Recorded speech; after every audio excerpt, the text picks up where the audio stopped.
안녕하세요. 심플한 관심 종목 TV입니다. 해당 영상은 이제 지수가 오늘 조금 이제 조정이 나왔죠. 근데 이제 장 중에 이제 매매를 할 때 지수의 흐름, 추세 이런 거를 왜 좀 더 중요하게 봐야 되는지, 그리고 요게 이제 수급주들에는 영향을 어떻게 미치는지, 그리고 일반적인 세력주들도 영향을 미치기는 해요. 뭐 물론 이제 그 와중에 역행하는 종목들이 있습니다. 지수가 아무리 밀고 내려와도 뭐 세력주 중에 상한가 가는 종목 나오고, 그다음에 지수가 막 밀고 내려오는 와중에도 수급이 들어오는 섹터들이 있긴 있어요. 근데 이제 대체적으로 평균적인 주식은 이제 결국에는 뭐 딱 그 하나 이런 걸만 볼 수 있는 게 아니라 대체적으로 10종목이 있으면 그 중에 한 7, 8종목은 요런 흐름에 따라간다. 그렇기 때문에 그런 거를 좀 알아두는 게 좋겠죠. 자, 일단 오늘 뭐 지수 조정이 이제 뭐 얘기는 많아요. 공매도 앞두고서 뭐 공매도 때문이다. 그리고서 뭐 FOMC 뭐 이런 식으로 얘기가 있는데, 실질적으로 이제 장중에 엄청 커다랬던 글로벌 시황의 악재가 있던 건 아닙니다. 제가 아는 선에서는 글로벌 시황 그런 문제가 있었던 건 아니고, 그냥 진짜 말 그대로 공매도 앞두고 뭐 FOMC 뭐 그런 거일 수도 있어요. 근데 제가 어제 저녁? 이틀 전? 그때부터 이제 살짝 지수 조정 한 번 정도는 좀 한두 번 정도는 올 수 있다. 그래서 비중 조절 조금 해둬야 되지 않을까 얘기했는데, 그냥 며칠 만에 또 바로 밀렸죠. 근데 이제 제가 생각했던 조정보다는 조금 더 나오기는 했습니다. 2.5% 코스닥 기준으로는. 코스피는 한 1. 몇 프로 나왔는데, 자, 뭐 그냥 지수 조정이 사실 나와도 전 이상이 없던 그런 자리이기는 했어요. 5일선 쭉 타면서 거의 지금 3월 4일, 3월 요때부터 그냥 계속 올라왔죠. 그리고 저는 항상 말씀드리지만 지수 관련해서는 RSI 정도는 참고를 합니다. 지수에서. 제가 어차피 핸드폰으로 하는 사람이라서 뭐 개인적인 막 지표 있는 거 아니냐 물어보시는 분들이 있는데, 실질적으로 핸드폰에 넣을 수 있는 게 거의 없어요. 뭐 끽해봐야 뭐 그 엔벨로프나 뭐 이런 거 있는데, 엔벨은 옛날에 주식 처음 배울 때 그때나 썼지 지금은 쓰지 않고, 실질적으로 핸드폰에는 지표가 없습니다. 제 개인 그 매매할 때는. 그래가지고 RSI 정도만 참고해요. 지표도. 그래가지고 RSI는 몇 번 말씀드렸는데, 최근에 이거 슬슬 좀 조정이 나올 수도 있다 라고 했던 이유가, 기본적으로 차트 흐름이 이랬죠. 지수가 5일선 타고 계속 올라왔어요. 그러면서 RSI 지표가 여기 이제 80, 70 위에서 놀고 있었기 때문에, 그래서 한 번 정도는 뭐 안 그래도 앞에 이제 공매도라던가 뭐 이런 거 핑계 댈 게 있으니까 밀지 않을까 싶었는데, 그게 오늘이었던 거고, 여기서 뭐 이제 바로 또 반등을 할지는 모르겠습니다. 이럴 때는 조금 뭐 며칠 좀 횡보하다가 뭐 눈치 보면서, 공매도도 이제 일주일 남았죠. 그래서 뭐 한두 번 정도 더 밀 수 있다라고는 생각을 하는데, 일단은 그건 가봐야 아는 거고, 기본적으로 RSI 지표에서 70이 넘어가면은 살짝은 조절을 하시는 게 좋아요. 제 경험상. 그냥 간단하게 여기 70, 이거 색깔 들어와 있는 곳이 다 70 위거든요. 거의 그냥 간단해요. 이런 것부터 70이 쭉 넘기 시작하더니 중간에 이런 식으로 2% 넘다가 여기도 이제 한번 4%, 이때가 언제죠? 작년이네요. 코로나 있을 때. 그래서 상승장에서도 이런 식으로 조정이 한 번씩 나옵니다. 특히 횡보장이든 뭐든 기본적으로 갖다 흘러가는 장이면은, 여기도 RSI 불 들어오니까 그 다음날 바로 2% 이렇게 올라가더니 이 다음날 2.6% 이런 식으로. 그래서 RSI 지표, 저는 이제 RSI 지표를 매매할 때는 이용하진 않는데 지수 볼 때는 참고해요. 요거는 제가 이제 무료 방송에서도 한번 말씀을 드렸던 거라, 그땐가? 하여튼 지표 관련해서는 RSI를 참고한다는 점. 그래서 최근에 이제 비중 조절 조금 해야 되지 않을까 얘기했던 게 요거 때문이었습니다. 자, 그리고 이제 장중에 지수를 왜 봐야 되냐? 그러니까 장중에 보려면 이제 분봉을 봐야겠죠. 뭐 사실 지수 지지 저항을 보시는 분들도 있어요. 근데 저는 지수에서 막 지지 저항을 엄청 중요하게 보지는 않습니다. 그냥 결과적으로 그날 지금 추세가 밀리고 있냐 아니면 올라가고 있냐, 상승 추세냐 아니면 그냥 뭐 위아래로 좀 치고받고 하는데 큰 틀에서 횡보 추세냐, 저는 요걸 보거든요. 왜? 지지 저항을 뭐 지켜주고 뭐 뚫어주고 요거는 뭐 더 가고 아니면은 지지해주니까 돌려주고 뭐 이런 관점이 있을 수 있는데, 실질적으로 지지 저항 결국에는 그날 뭐 몇 프로가 밀렸는지가 저는 중요하다고 생각하거든요. 몇 프로가 오르고 있는지. 그래가지고 지지 저항 같은 경우는 좀 디테일하게 봐야 되다 보니까 저는 그것보다는 그냥 당일 분봉 흐름 추세를 봐요. 이런 식으로 쭉 밀리네. 이런 구간에서 아침부터 보시면은 저점을 3210에다 만들었죠. 그리고 자, 아이고, 여기 만들었죠. 그러더니 깨요. 그리고 여기 또 만들어 놓고 또 깨요. 이런 게 여러 번 반복되기 시작하면은 한 3, 4번 반복되면 이제 그쪽으로 갖다 밀릴 때가 많거든요. 하고 깨고 반등 나오고 또 깨고. 그래서 오늘 코스피 같은 경우에는 그래도 코스닥 대비해서는 선방을 했죠. 밀리고서 그냥 아침에 밀리고서 여기서는 좀 안 좋은 타기보단 여하튼 밑으로 밀린 다음에 박스권 형성하더니 막판에 또 깼어요. 그리고 코스닥은 코스피 대비해서 오늘 그냥 숨 쉴 틈이 없었죠, 아침에.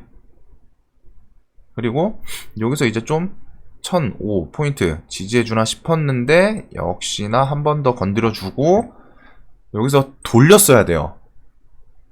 쌍바닥을 만들었으면, 흔히들 말하는 그 쌍바닥 지지 개념이거든요. 한번 만들어주고 다시 지지를 해줬으면은 여기를 잘 지켜줘야 되는데 여기를 깼죠. 이때는 이거는 더 밀린다는 겁니다. 확률적으로 더 밀릴 가능성이 훨씬 높은 자리예요. 왜? 한 번 지지는 그냥 자연스럽게 나오는 거예요. 어디선가는 눌리다가 이렇게 지지가 나올 수 있죠. 그래서 한 번 나왔다가 한 번 더 버텨줬어요. 그 부근까지 내려갔다가. 그러면 이 부근에서 좀 강한 지지를 만들어줬구나. 근데 이거를 다시 깬다면은 강한 지지가 결국에는 무너졌다라고 판단할 수 있겠죠. 그래서 지수에서는 이런 부분을 잘 봐야 돼요. 여길 깨는 순간부터 지수가 더 밀렸습니다. 많이 밀렸죠. 뭐 물론 이제 깼다가 바로 올라오는 경우가 있기는 한데 확률적으로 어차피 주식은 뭐 현상이 나왔을 때 무조건 갑니다. 이거 없어요. 무슨 현상이 나왔을 때 무조건 하락입니다. 이거 없어요. 대신에 확률적으로 높냐 낮냐 이런 현상이 나오면은 상승으로 갈 확률이 높았다. 한 7, 80%. 그리고 이런 모습이 나왔을 때는 하락 추세로 더 가는 게 높았다. 7, 80%. 요 정도 선이지. 이거 쌍바닥을 깼을 때는 무조건 100% 하락을 갑니다. 이 쌍봉을 돌파를 했을 때는 무조건 상승 갑니다. 100% 절대 없어요, 주식은. 대신에 확률 높은 곳에다가 베팅을 하는 게 맞지 않나. 제가 여태까지 매매했을 때는 그랬어요. 그래서 저는 이제 그 좀 100%라는 말로 할 때도 뭐 표현은 이제 개인적인 표현이다 보니까 이건 무조건 간다 라고 표현을 해도 그 와중에 이제 손절 라인 잡고 하는 게 100%가 없기 때문이에요. 자, 여하튼 지수가 이렇게 안 좋았죠. 그리고 자, 지수가 오늘 결과적으로 아침부터 쭉 밀려서 좀 버텨줬던 구간이 요 구간이에요. 10시 전 한 9시 50분까지 쭉 밀렸고 이 구간 쭉 밀리고 여기서 조금 버텨주다가 다시 밀렸죠. 12시 넘어서. 저는 오늘 이렇게 지수를 3개 파트로 구분을 했는데, 자, 오늘 HMM으로 갖다 말씀을 드리려고 했거든요. 자, 얘 같은 경우 오늘 HMM은 제가 항상 최근에 말했던 거, 기간 연기금 수급 연속성 너무 좋기 때문에 외국인만 보면 된다. 그리고 오늘 외국인이 들어왔었어요, 프로그램으로. 얘는 최근에 870억 팔고서 다음날, 아니, 사고, 다음날 600억 팔았죠. 그럼 아직 뭐 차액으로 그냥 간단하게 하루하루 계산 그냥 산수하듯이 하면은 그래도 한 200억 조금 넘게 남아 있었어요. 그럼에도 불구하고 오늘 외국인이 아침부터 샀습니다.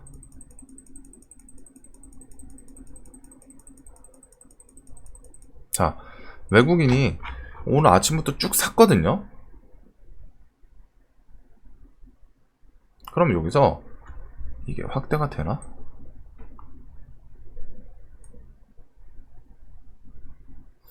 차트를 못 늘리네요. 지금 보시면은 얘가 이 검은색 선을 보세요. 검은색 선 보이실라나? 여튼 이 검은색 선이 외국인이 시간별 순 매수 금액 총 합입니다. 쭉 이렇게 사요. 핸드폰에서는 이게 안 나오죠? 이렇게 쭉 사요. 쭉 샀는데 요거 관련해서 금액이 어느 시점부터 증가를 안 해요. 자, 수급주에서는 기본적으로 주가 상승을 하려면은 수급이 계속 들어와 줘야 되겠죠. 근데 HMM이 가다가 프로그램이 증가를 안 해요.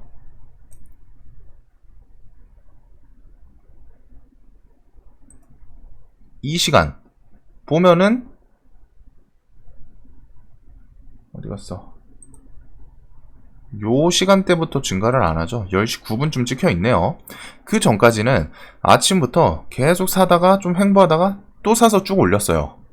근데 10시 요 부근, 10시 한 10분 요 부근을 기점으로 고점 갱신을 안 합니다. 그냥 옆으로 흐르죠. 검은색 점선이.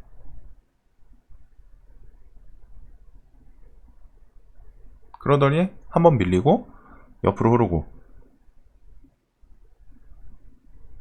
지금 이 검은색 선이랑 초록색 HMM의 주가거든요. 오늘 움직임 어느 정도 연동이 됐다는 게 보이시나요? 아침에 살 때 쭉 슈팅 주고 요 구간에 살짝 밀릴 때 조금 밀리고 다시 살 때 쭉 사고 올라가고,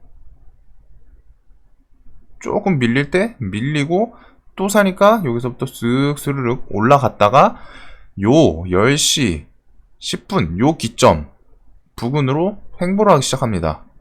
그러더니 한번 조금 팔고 거기서 또 기어요. 그러니까 주가도 그냥 그느적. 자, 수급주에서는 그냥 지수는 사실 세력주든 수급주든 같이 봐야 돼요. 지수를 봐야 하는 이유는 뭐 몇 개가 있는데, 수급주 매매 시에는 수급, 즉 기관 외국인이 연속성이 지수를 보면서 왔다 갔다 합니다.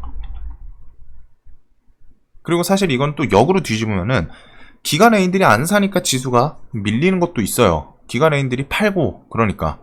그래서 얘네들이 지수는 실질적으로 우리나라 흐름도 있고 장중 미국 선물 영향도 받고, 주식이 어려운 게 이런 거거든요. 그냥 1 플러스 1은 딱 그냥 2다 이런 식으로 나오면 좋은데, 주식은 봐야 될 게 막 여러 개인 거예요. 복합적으로.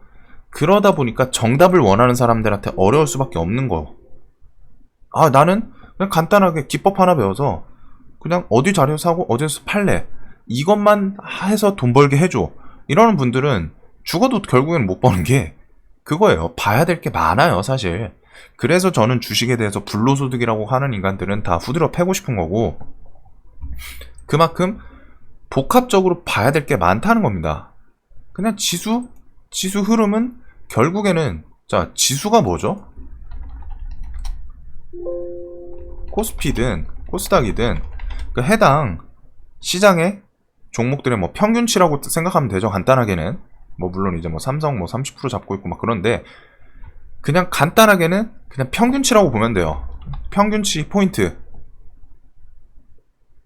간단한 설명으로는. 그런데 코스닥이든 코스피든 결국에는 지수가 밀린다는 거는 코스피가 밀린다. 그러면은 코스피 모든 종목들을 평균적으로 합쳐서 그냥 오늘 1% 밀렸으니까 뭐 플러스인 종목도 당연히 있겠죠. 합쳐서 한 1% 정도 포인트가 밀렸다. 코스닥도 똑같이 포인트들 합산했더니 코스닥에 등록된 종목들 합산했더니 마이너스 2% 밀렸다. 이거거든요. 그냥 간단하게 생각하면은. 그런데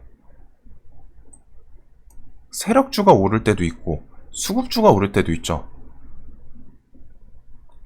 코스피랑 코스닥 기본적으로 기관 외국인 영향이 큰 이유가 오늘 보면은 그냥 다 밀렸을 거예요. 이건 안 봐도 저도 집 와서 지금 이제 처음 열어보는데 아침부터 계속 밀었네요. 코스피 여기 금액 증가하시는 거 보이죠? 그 증가하는 거 쭉쭉쭉쭉쭉쭉 계속 밀리죠. 계속 밀어요. 그리고 코스닥도 똑같습니다. 외국인이랑 기관이 그냥 이 차트로만 봐도 스트레이트로 계속 판 거예요. 물론 그 와중에 어떤 몇 개의 특정 섹터들은 샀을 수 있습니다. 하지만 아까 말씀드린 것처럼 평균적으로 다 팔았다는 거죠. 평균적으로 많이 팔았다는 거예요. 그러니까 평균적으로 지수가 밀린 거고, 지금 코스피 코스닥 당일 추이 봤더니 다 마이너스잖아요. 얘는 결국 다 팔아먹은 거예요. 그러면은 자, 전설의 개인 찍으면은 얘네들은 다 팔고 항상 개인이 못 버는 이유가 이겁니다. 기관 애인들이랑 반대로 놀아요. 지수 밀리는데 개인들은 그거 당연히 다 샀겠죠. 코스피도 똑같아요. 얘네가 팔면은 어차피 주체는 3개입니다. 주식시장. 개인, 기관, 외국인. 기관, 외국인이 동시에 둘이 작정하고 팔고 있어? 그럼 이거 받은 건 다 개인이에요. 그러니까 개인들이 다 손에 나오는 거고. 개인. 자랑스럽게 빨간색. 이렇게 아주 그냥 우리 이만큼 매수했다. 우리 이렇게 자금력 많다. 자랑을 하고 있죠. 딱 보면은. 근데 이게 절대 좋은 건 아니고, 자, 즉 지수가 밀릴 때는 종목이 밀리니까 밀리는 거예요. 근데 종목이 왜 밀릴까요? 외국인 기관들, 주체인 애들이 파니까 그래요. 왜 세력주는 오르잖아요. 오늘 휴원수 글로벌 상한가 왔는데? 종근당 바이오 상한가 왔는데? 이렇게 말씀하시는 분이 있을 텐데, 아까 말씀드린 것처럼 평균치. 그러면은 수급주 한번 볼까요? 바이오 쪽 오늘 전체적으로 밀렸죠. 반도체 싹 다 10%래요. 2차전지도 10%쳐. 왜? 얘네들은 기관애인들 수급으로 주가가 좌우하는 애들이기 때문에 오늘 하루 종일 팔았는데 당연히 뭐 몇 개의 소수 섹터나 몇 개의 소수 종목은 매수를 했을 수 있어요. 하지만 평균적으로 더 많이 팔았겠죠. 이런 점. 즉 지수는 결국 기관 외국인들이 계속 파니까 그거랑 종목이랑 연동이 돼서 지수에 나타나는 모습이라고 생각을 하시면 됩니다. 그리고 이게 뭐 미국 장 선물이든 아니면은 조정이 줄 때 돼서 작정하고 파는 거든, 뭐 이번에 핑계처럼 공매도 앞두고 뭐 이유는 많아요. 조정을 줄 때 너무 많아가지고 탈이지. 그 중에서 근데 이것 때문이다라고 찝을 수는 또 없어요. 시장이라는 게 애초에 그렇게 만들어졌기 때문에 복합적으로 그냥 예측을 할 뿐이죠. 핵심은 기관 외국인들이 팔았기 때문에 종목들 주가가 내려갔고, 종목들 주가가 내려갔기 때문에 지수가 내려갔다. 그리고 지수가 내려가면은 기본적으로 시장에 매수 심리가 약해집니다. 자, 세력주랑 수급주, 지수가 안 좋으면 얘네 둘 다 안 좋아요. 둘 다 안 좋은데 뭔 차이가 있냐면은 세력주는 자, 개인들이 많이 움직이겠죠. 세력주는, 테마주는. 수급주는 말 그대로 기관 외국인이 주축이에요. 세력주는 세력이 주축이고 거기서 개인들이 매매를 많이 하죠. 근데 세력주는 뭐가 있냐면은 세력주, 기관 외인이든 세력주든 결국 목표가 뭘까요? 상승시키는 주체들이 주가를 올려놓고 자신들의 물량을 개인한테 넘기는 게 목표. 이게 주식시장에 그냥 오픈된 처음부터 끝까지의 그냥 목표입니다. 세력 애들도 주가 뻥튀기 시켜서 개인들한테 팔아먹는 게 목표고, 기관 외인들도 막말로 갖다가 회사 좋아가지고 막 실적 미래성 보고서 뭐 투자를 한다고 하지만 결국 팔아먹잖아요. 지들 차익 챙기려고 하는 건데, 회사의 본질 자체가 이익 창출을 위해서 하는 거잖아요. 즉 결국은 개인들한테 물량을 주가로 올리고서 팔아먹는 게, 지들 이익 실현, 차익 실현을 하는 게 목표입니다. 주식시장에. 이건 본질이에요. 바꿀 수가 없어요. 이건 본질이에요. 그냥 지들 물량 팔아먹는 게 목적이에요. 올려가지고. 자, 그러면은 세력주도 이런 주식 지수가 안 좋을 때 뻥튀기를 시킬 수 있겠죠. 얘네들도 뭐 힘 줘가지고 종목에다 돈 투자해서 뭐 자전거래 하면서 개인들 꼬시고 뉴스 붙여서 할 수 있어요. 오늘도 상한가 몇 종목 나왔으니까 충분히 해요. 근데 지수가 안 좋으면 뭐가 있냐면은, 세력주에서도 자, 개인들 매수 심리가 떨어진다는 게 문제예요. 세력이 지들이 돈 쓰는 거는 지들 돈이니까 쓰는 거예요. 근데 그 돈을 왜 쓰죠? 주가 올려놓고 개인한테 넘기려고 쓴다니까요. 그러면은 개인들한테 넘기려고 쓰는데, 지수가 하락하면은 본질적으로 시장에서 시장 참여자들 매수 심리 자체가 하락합니다. 지수가 안 좋은데 내가 굳이 매수해야 되나? 그냥 눈치 보는 거예요. 개인들 심리 있죠. 올라가는 종목에 더 불타요. 반대로 내려갈 때는 죽어도 못 사요. 왜? 내려갈 때는 떨어지는 칼은 잡지 말랬어. 무서워. 더 내려갈 것 같아. 이래놓고 안 사고, 올라갈 때는 20% 상한, 20% 30%인데 야, 이거 더 갈 것 같아. 가자. 이게 개인 심리예요. 즉 지수가 하락하면서 종목들이 내려가고 있을 때는 시장 참여자들, 여기서 시장 참여자라고 표현을 해놨는데 여기서는 대부분은 개인이겠죠. 개인들 매수 심리 자체가 떨어집니다. 그거는 그냥 개인들 매매 패턴만 봐도 알죠. 올라가는 종목 따라잡고 내려가는 종목 잘 안 잡아요. 뭐 잡는 사람들이 있어요. 그 와중에 이제 뭐 눌림 매매 기준 잡고서 하는 분들. 근데 그런 분들 말고 여기서 말하는 개인은 진짜 그냥 우리가 흔히 아는 그 개미들, 주식 초보분들, 고정적으로 수익이 안 나는 분들, 매수 심리 자체가 하락을 합니다. 떨어지는 칼날 거기서 잡는 사람이 드물죠. 그런 거 그냥 완전 시장의 원리예요. 개인들은 오르는 종목을 타지 내려가는 종목을 못 잡아요. 안 잡는 것도 아니야. 못 잡아. 왜? 샀다가 더 내려갈까봐. 반대로 올라가는 종목은 이게 웃긴 건데 심리가 20% 30% 이렇게 올라 있는데 거기서 더 갈 거라 생각하고 사요. 그만큼 올라 있으니까 차익 실현이 나와서 이런 리스크도 높은 거거든요. 근데 이 리스크에 대해서 생각을 안 하고 올라간 거에서 더 올라갈 거라고 이렇게 생각해서 사죠. 그러니까 고점에서 사서 손절도 못 치고 물려가지고 마이너스 50%인데 이거 어떡할까요? 이게 괜히 나오는 게 아닙니다. 올라갈 때 아니면은 밑에서 횡보하거나 혹은 조금 5% 올랐을 때는 정작 못 사고 20% 30% 25% 올랐을 때 사니까 그런 현상이 많이 나오는 거예요. 근데 그게 다 개인이죠. 자기 자신도 한 번씩 있었을 거고 저도 그랬었고 옛날엔. 그게 완전 시장 개인들의 심리인데, 개인들 지수 하락하니까 다 내려가. 당연히 떨어지는 종목도 안 사는데 내려오는 종목도 안 사는데 손이 잘 안 가잖아요. 솔직하게 올라가는 종목이 이상하게 손이 잘 가고 내려가는 종목이 이상하게 손이 안 가. 이거 내가 생각했던 그 눌림 자리여가지고 여기서 한 3분의 1 매수할 계획이었는데 막상 내려오면은 살까 말까 좀 더 내려갈 것 같은데 내가 괜히 샀다가 더 내려가는 거 아니야? 이런 생각하면서 결국 못 잡아요. 그게 개인이에요. 그러니까 개인인 거고. 여하튼 떨어질 때는 못 사요. 매수 심리가 떨어지니까. 그래서 세력주들도 기본적으로 가면서, 자, 세력주가 완전 세력 깡돈으로 올리는 종목들이 가끔 있긴 한데 결국엔 이거예요. 얘들도 돈을 아끼면 좋죠.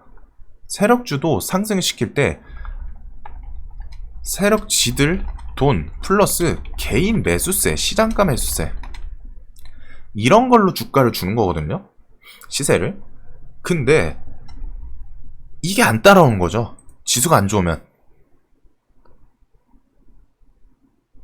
그러니까 세력주들도 미묘하게 약해요.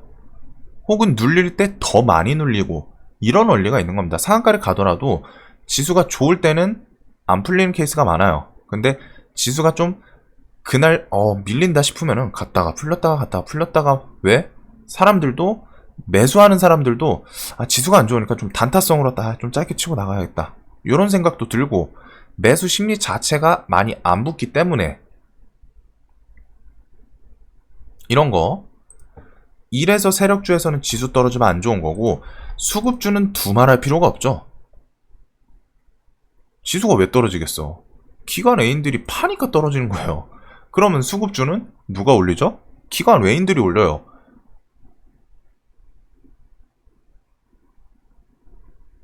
이게 끝 아닌가요?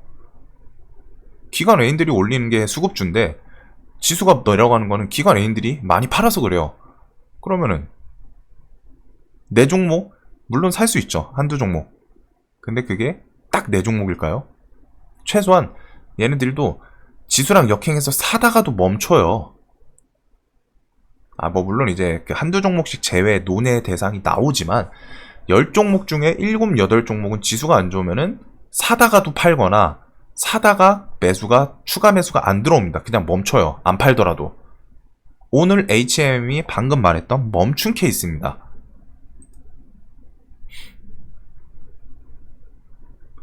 HM 보면은 10시 19분이 고점이죠. 즉, 이 구간에서 이제 상승을 멈췄어요. 그리고 이 구간은 프로그램 매수가 멈췄던 구간이랑 비슷합니다. 그 부분이죠. 지수가 그때부터 옆으로 기어요. 내려와서 긴 게 문제예요. 시장의 심리가 안 좋아요. 그 와중에 물론 HMM은 코스피 종목이지만 코스닥은 하더니 1시부터 밀려요. 이런 모습. HMM은 그래도 그나마 오늘 선방을 한 케이스거든요. 들어오다가 여기서부터 매도가 계속 나오진 않았잖아요. 일정 구간에서 또 버텨줬어요. 얘는 나름 버텨줬어요. 얘는 그래서 선방을 한 케이스인데, 대부분의 종목들은 요 구간에서 지수가 밀리기 시작하면은 갑자기 여기서부터 계속 매도가 쭉쭉쭉쭉 나오는 케이스도 많습니다.